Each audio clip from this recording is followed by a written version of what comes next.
안녕하세요. 저는 결혼 11년 만에 이혼을 하게 된 42살 여자입니다. 저희 부부는 뭐 특별할 게 없었어요.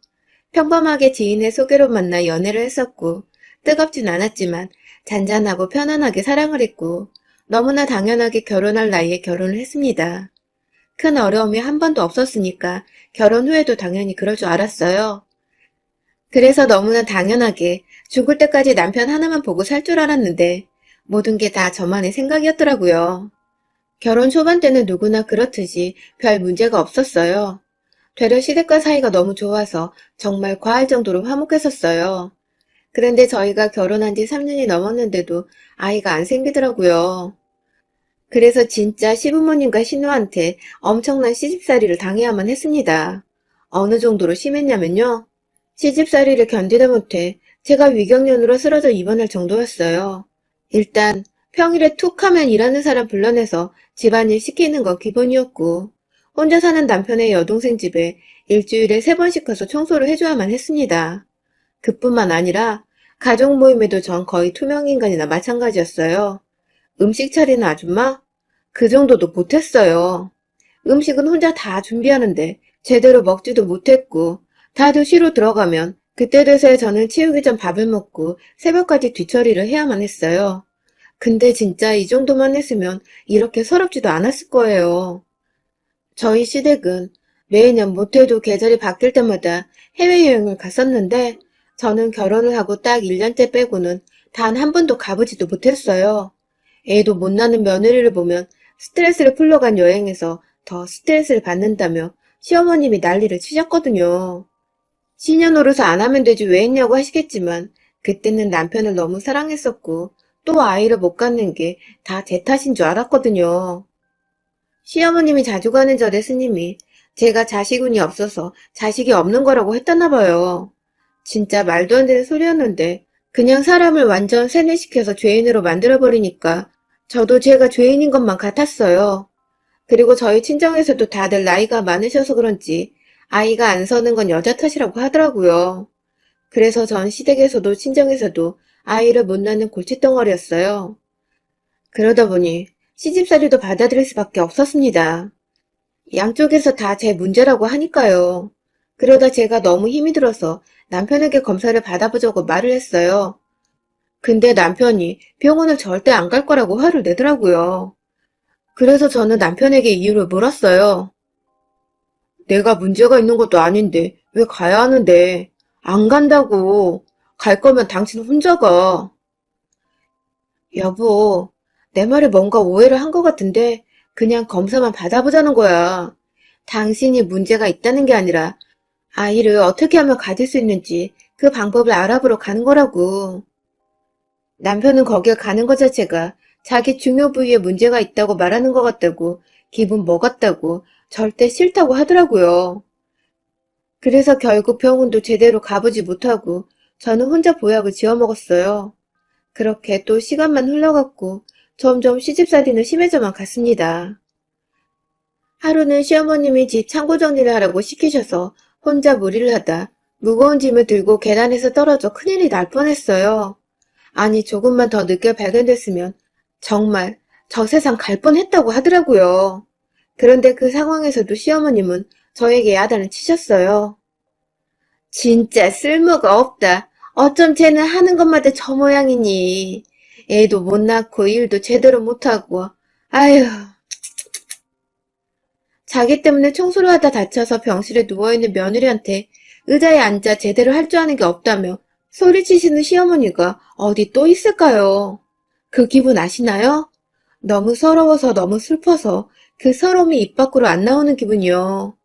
그래서 입술만 피가 날 정도로 깨물었어요. 그날 진짜 얼마나 울다가 잠들었는지 몰라요. 그런데 남편은 그런 제 마음을 조금 더 이해해주질 않았습니다. 결혼 초반까진 애가 없어도 우리끼리 행복하면 된다고 그러더니 이제는 저를 애 못 낳는 여편네라고 욕을 하더라고요. 그래서 저는 너무 서러워 가출을 했어요. 친정집도 딱히 제 편을 들어주지 않으니 친구네로 도망가 버렸죠. 그렇게 한 2주 정도 가출하고 나니 남편도 심각성을 느꼈는지 제가 다니는 회사로 찾아왔더라고요. 그러더니 저를 붙잡고 말을 했어요. 당신이 힘든 거 이제 알았어. 그러니까 집으로 다시 들어와. 이게 뭐 하는 거야, 밖에서. 됐어. 다시 돌아가봤자 똑같은 취급만 받겠지. 뭐 달라지겠어? 어차피 애도 못 낳는데 뭐가 달라지겠냐고. 그러자 남편은 자기가 노력을 해보겠다고 말을 하더라고요. 그런데 저는 그 말을 믿을 수가 없었어요. 믿음이 안 갔거든요. 그래서 저는 그럼 그 노력 제대로 해봐. 나랑 병원에 같이 가줘. 남편은 한참을 망설였고 그건 좀 그렇다고 말을 하다가 제가 강하게 나가자 마지못해 알겠다고 하더라고요. 그래서 결국 저희 부부는 검사를 받게 되었습니다. 그리고 저희가 알게 된 사실은 너무나 충격이었어요. 아이가 안 생겼던 원인은 제가 아니라 바로 남편의 문제였어요. 제 문제가 아니었던 거였죠. 저는 서러움이 폭발했지만 그 순간 참아야만 했습니다. 왜냐면 그 사실을 알게 된 남편이 완전 망연자실을 했거든요. 그래서 저는 진짜 진심으로 남편을 위로했어요. 하지만 현실을 믿을 수가 없었는지 남편은 강한 부정을 하더라고요. 완전 미친 사람처럼 몇 날 며칠 술만 퍼부어댔습니다. 그리고 며칠 뒤 자신은 이 결과를 믿을 수 없다면서 다른 병원에 또다시 검사를 받으러 갔어요. 하지만 결과는 똑같았습니다. 남편은 그때부터 폭주하기 시작했어요. 모든 걸 제 탓으로 돌리고 싶었는지 집에도 안 들어오고 매일 술에 취해 완전 망나니처럼 행동을 하더라고요. 그러다 시어머님이 남편과 연락이 안 된다며 집으로 찾아오셨고 그날도 역시 술에 쩔어 들어온 남편을 어머님이 보게 되었습니다. 그리고 그날부터 저는 제대로 지옥문에 들어가게 되었어요. 시어머님은 자기 아들을 제가 망치고 있다면서 시시때때로 저를 괴롭히더라고요. 저는 그래도 남편의 비밀을 말하지 않으려고 노력했어요. 남편의 자존심일 테니까. 그래도 부부로서 남편의 그런 부분은 가려줘야 한다고 생각했었거든요. 그래서 꾹 참고 또 참았습니다. 그런데 도저히 참을 수 없는 일이 터지고 말았어요. 시어머님은 저희가 병원에 다녀온 사실을 알고 계셨는데 아무 말이 없자 당연히 제 문제인 줄 아셨나 봐요. 그래서 남편에게 여자를 붙이셨어요. 처음에 저는 그 사실도 모르고 시댁에서 음식을 하고 있었습니다. 아직도 그 기억이 생생하네요. 그때 잡채를 만들고 있었는데 참기름이 떨어져서 잠깐 사오겠다고 말을 하려다가 안방에서 통화하는 시어머니의 목소리를 듣게 됐어요. 그래, 엉덩이가 커야 아기를 잘 낳을 거 아니야. 그래, 한번 잘해봐. 내가 네 와이프는 단단히 붙잡고 있을 테니까 오늘 한 방에 성공해라. 알겠지? 시어머님의 통화 내용이 너무 이상하더라고요. 느낌이 싸한 게 분명 남편이었어요. 저는 밖에 나가 남편에게 전화를 했는데 받질 않더라고요. 그래서 받을 때까지 전화를 걸었죠. 그런데 누가 뒤에서 제 핸드폰을 뺐더라고요. 너무 놀라서 뒤를 딱 봤더니 시어머님이 완전 화난 얼굴로 제 핸드폰을 던져버렸어요. 그래서 제가 화를 내려고 하는데 시어머님이 먼저 제 뺨을 때리더라고요. 하라는 일은 안 하고 이게 대체 뭐 하는 거냐? 어머님, 통화 내용 다 들었어요. 그 사람 어딨어요? 어디에 보내셨냐고요? 넌 알 필요 없으니까 그냥 집에 가서 반찬이나 마저 해라. 도대체 왜 이러세요? 이럴 거면 차라리 이혼을 시키세요. 저도 지긋지긋해서 저는 어머니랑 살기 싫다고요. 저는 진짜 화가 나서 그 자리에서 미친 듯이 소리를 질렀어요. 그러자 시어머님이 더 날뛰더라고요. 내가 이혼을 하라고 했니? 그냥 대리모라고 생각하면 될 거 아니냐. 그렇게 해서라도 애는 낳아야지. 네가 생각을 해봐라. 너 같음 네 자식이 애를 못 낳고 있는데 안 답답하겠냐? 진짜 어이가 없었어요. 대리모라니요? 아무리 그래도 가정이 있는 자식한테 여자를. 정말 저는 상상조차 할 수 없는 일이었어요. 그런데 시어머님은 계속 뻔뻔하게 말을 이어가더라고요. 네가 애만 제대로 낳았으면 내가 이렇게까지 했겠냐? 네가 애를 못 낳는 걸 탓해야지 누굴 탓하겠냐?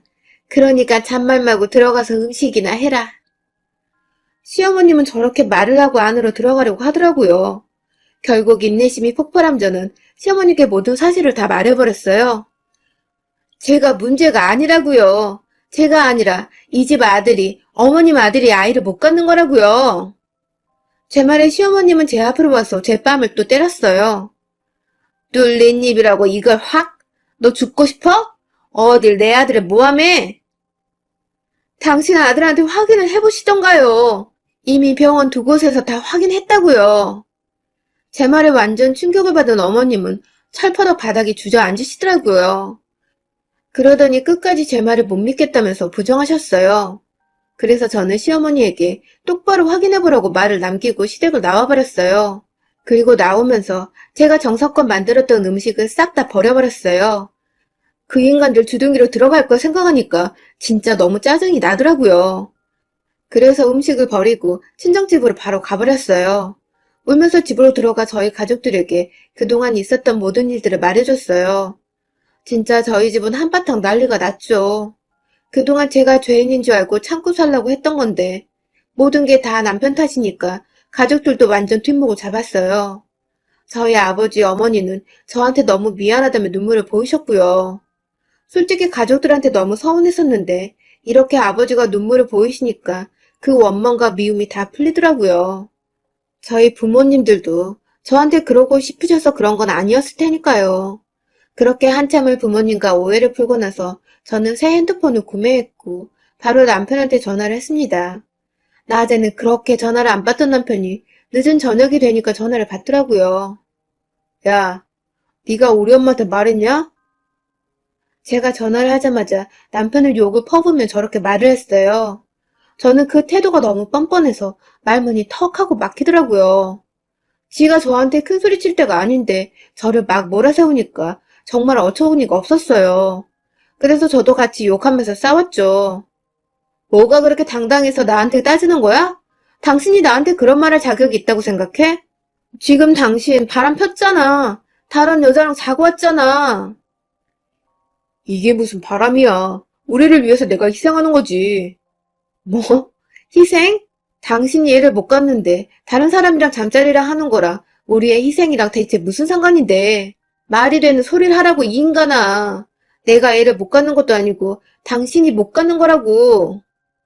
남편은 완전 정신이 나갔더라고요. 시어머님이 정해준 여자랑 잠을 자면 얘가 들어선다고 스님이 알려줬다나 뭐라나. 완전 미쳐서 헛소리를 짓거렸어요.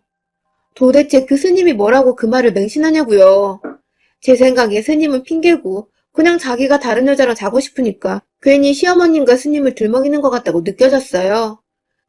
그렇게 저랑 계속 실랑이라던 남편은 처음엔 변명을 저에게 주저리 떠들어대다가 돌변해버렸어요. 엄마 말이 다 맞았어. 다 너 때문에 내가 이렇게 된 거야. 네가 제대로 여자 구실만 했어도 나는 괜찮았을 거라고.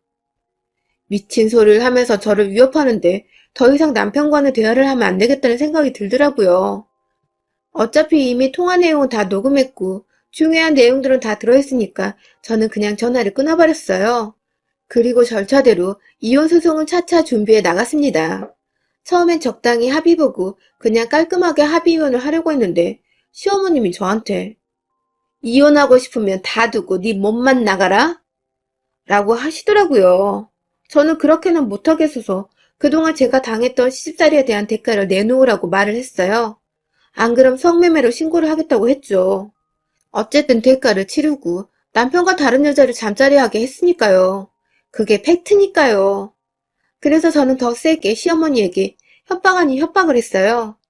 끝까지 시어머님은 자기는 잘못이 없다고 뻔뻔하게 굴길래 저는 시아버님한테도 이 모든 사실을 알렸습니다. 처음에 이 사실을 알게 된 시아버님은 저에게 거짓말을 하지 말라며 언성을 높이시다가 제가 시어머님과 남편하고 통화했던 모든 녹음 파일을 들려드리자 뒷목을 잡고 쓰러지셨습니다. 시어머님은 저한테 몰상식하게 굴었어도 시아버님한텐 잘했었거든요. 그러니까 더 충격을 받으셨던 것 같아요. 처음엔 죄송했죠.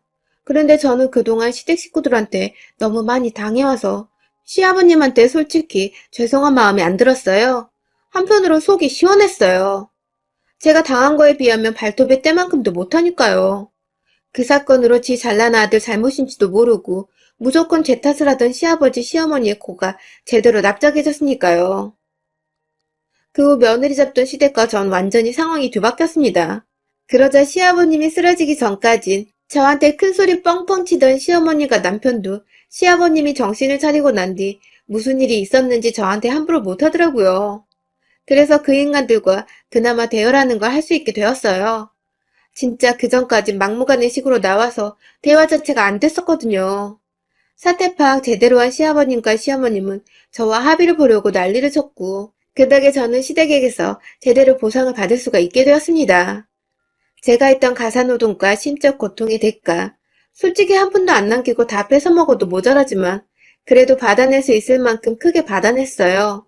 거의 이혼 유자료만 받아내면 될 정도로 남겨놓고 시부모님과의 일은 끝내버렸습니다. 그리고 그 후 저는 몇 개월에 걸쳐 남편과 이혼 소송을 진행했고 끝내 제가 이길 수 있었습니다. 그리고 남편은 이혼 소송 중에도 여자를 만나러 다니다가 저에게 들켰고 추가 증거 자료가 되어 제가 제대로 이길 수 있게 되었어요. 더 웃긴 일은 이혼 소송이 끝나고 나서 터지기 시작했어요. 저와 이혼 후에 남편은 완전 자포자기했는지 다니던 직장에서도 성희롱, 성추행으로 고소를 당했고 시어머님은 남편을 총각으로 속여 여자들을 소개시켜주다가 사기죄로 고소를 당했다고 하더라고요. 사람들이 한순간에 완전 미쳐갖고 결국 시아버님은 그 둘을 내쳐버리셨다고 합니다. 그렇게 이곳저곳에 합의금을 구하다니던 시어머님은 저한테까지 찾아오셨어요. 그래서 저는 대차게 외면해버렸죠.